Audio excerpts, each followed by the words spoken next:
time to possibly silence the phone. We have phones that are on. That sort of stuff. Really, I thought you would have your phone silenced, but that's okay.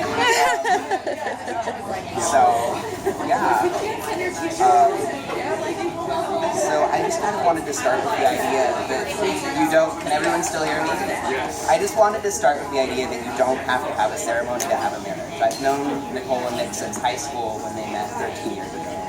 And from their first words in Mr. Sullivan's classroom at Miraloma, which was lime jello, if you want to know, although I wasn't really supposed to say that, to our conversations leading up to the wedding today, Nick and Nicole have already begun building a life together. I think we all know that. They have a home that's full of rabbits and Harry Potter memorabilia and laughter and love.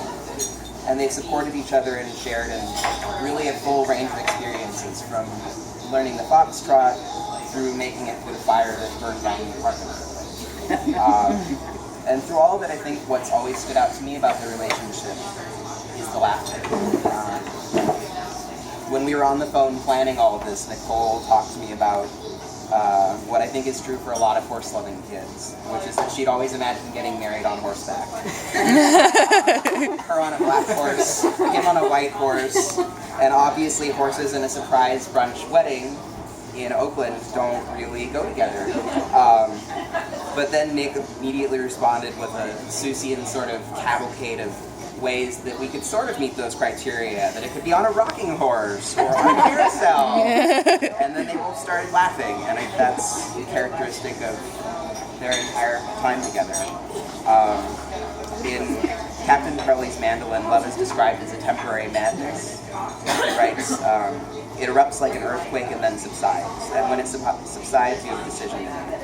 And I think they've mostly passed through the madness, but they've made a decision and they've built a really wonderful life together. So why get married now then? Justice Kennedy pointed to sort of the centrality of marriage in his landmark decision legalizing same-sex marriage, and since Nicole and Nick waited to take this step until everyone was able to make that kind of public commitment, I think it feels really appropriate to quote that here. He said, "Since the dawn of history, marriage has transformed strangers into relatives, binding families and societies together. No union is more profound, for it embodies the highest ideals of love, fidelity, devotion, sacrifice, and family. In forming a marital union, two people become something greater than they once were." And that's why you're both standing here, kind of in front of me and kind of beside me. To become something greater through a really profound commitment. We've all loved in some way during our lives, and in this moment, I think we get to be reminded that our ability to love is really the best part of our community. And it's also why we're all so lucky to be able to watch you stand up here in front of us. So, Nicole, I think you have some words to share with Nick now. I'm not sure why I decided to go first. It seemed like a solid decision. It seemed like a really good idea at the time. So we decided to do this way, partly because we didn't want the stress and expense of a real wedding, but partly because the trappings and traditions that come with weddings felt so arcane and irrelevant to us. Speak up. Should I carry flowers? Yes. To symbolize fertility? No thanks. I'm wearing a white dress to symbolize spiritual purity. I'm not sure what that's supposed to mean. Does my father, who owns me, give me away to my husband so that he can own me instead? I don't think so, although I guess if you break it, you buy it. This is the kind of thinking, though, that had us waiting so long to reach this day. But some traditions are not so bad, and we wanted to keep those and mold them to match the shape of our lives. Sorry. A vow is an intention. Surely it can't be so terrible to articulate what we intend to do and be for each other. What I didn't expect was for it to be so difficult. We've been living without promises for years now, and I'm not sure that anything is about to change, except that it makes it easier for us. To strive to be for you what you've been for me, a catalyst, not to complete you, but to help you find your complete self.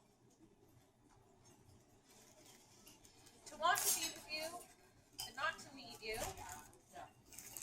To admit that your help might be useful every once in a while. To never expect you to read my mind and not to try to read yours because that's just pointless. And, to hold your hand, to hold you to the very highest standard of puns, and to admit when I'm wrong, but only if it's important. If it's not important, I'm still always right. And to want to understand you and journey with you along the really baffling pathways of your thoughts. And to treat love as a verb and continue to choose to love you each day for the rest of our lives. It's scary to choose someone for the rest of your life. On some days I bet it'll be really scary. But I have faith that the balance of our days will continue to be joyful and that we can find comfort with each other when the world challenges us. So, if you're still sure you want to marry me,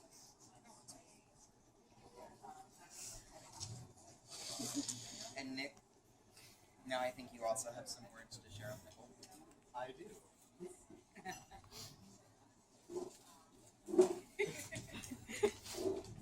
get my name.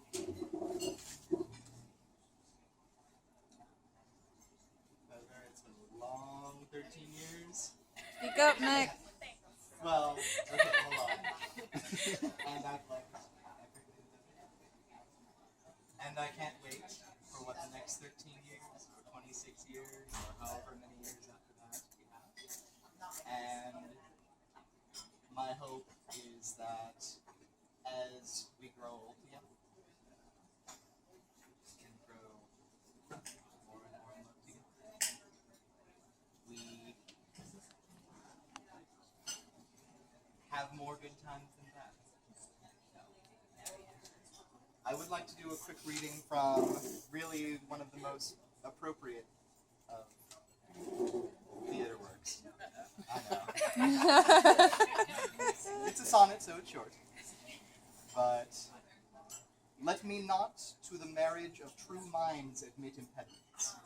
Love is not love which alters when it alteration finds, or bends with the remover to remove. Oh no, it is an ever fixed mark, that looks on tempests and is never shaken. It is the star to every wandering bark, whose worth's unknown, although his heights be taken. Love's not time's fool, though rosy lips and cheeks within his bending sickle's compass come.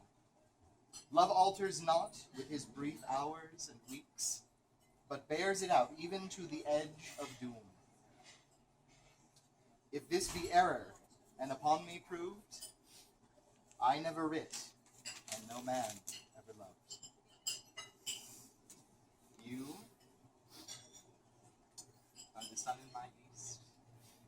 You are the muse of fire.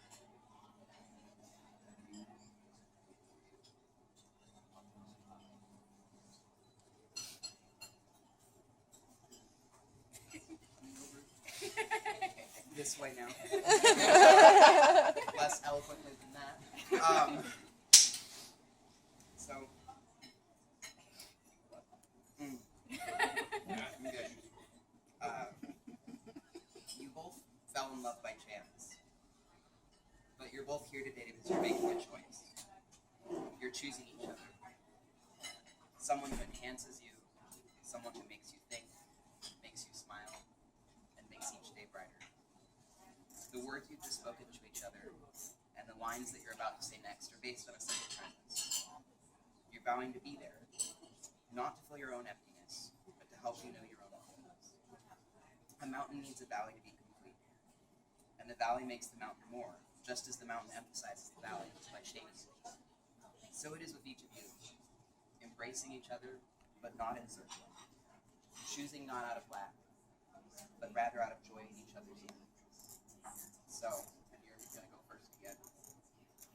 Nicole Claire Redmond, will you give your ring to Nicholas James Seacock, who you've chosen to be your partner, to keep laughing with, to continue adventuring with, to support during difficult times, proud of, to dance with, to grow old with, and to steadily find new reasons to love.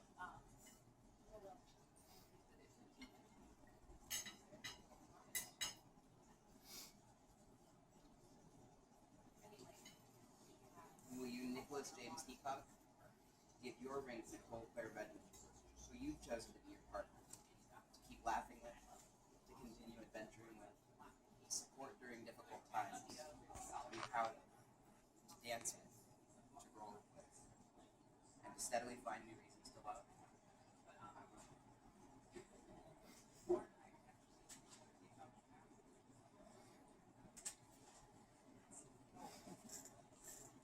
We're going to close with a beautiful reading that Nicole and Nick have selected, Habitation by Margaret Atwood.